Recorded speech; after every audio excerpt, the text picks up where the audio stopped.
Welcome to day 3 of lunch box series.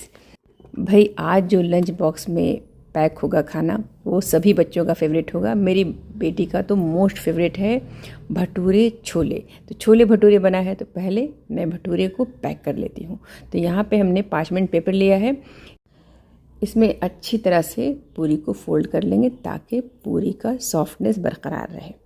पहला काम हो गया। तो चलिए यहाँ पे ये है गर्मा गर्म छोले हम डाल दे रहे हैं।